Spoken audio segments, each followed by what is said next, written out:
அதெல்லாம் ஒரு காலம். நார்த் இந்தியா டிஷ் சாப்பிடணும்னா நார்த் இந்தியாவுக்கே போகணும், இல்லைனா நார்த் இந்தியன் ரெஸ்டாரண்ட்டாக பார்த்து போகணும் அப்படிங்கிற காலம்லாம் மாறி போய் இப்போலாம் எல்லா சவுத் இந்தியா வீட்லேயும் பார்த்தீங்கன்னா நார்த் இந்தியா டிஷ்ஷுங்கிறது அப்படியே ரொட்டேஷனில் ஓடிட்டே இருக்குது. நம்மளது எப்பவுமே ஒரு ஈஸி சமையல் தான். அதனால் வந்துட்டு ரொம்ப கட் பண்ணி வதக்கி இந்த மாதிரி கஷ்டமான எதுவுமே கிடையாது. டேரெக்டாக மிக்ஸி எடுத்தோமா, எல்லாத்தையும் போட்டு அரைச்சோமா, எடுத்து அப்படியே தாளிச்சோமா, கொதிக்க விட்டோமா, இறக்கணுமா, அவ்வளோதான் நம்மளோட சமையல்.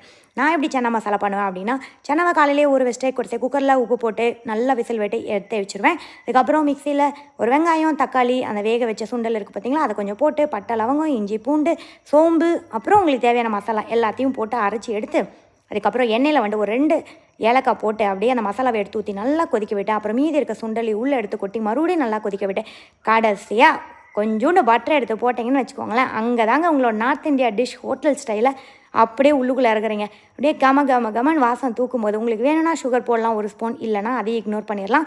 Finally north India dish hotel சுவையில் நம்ம வீட்டில் ரெடி.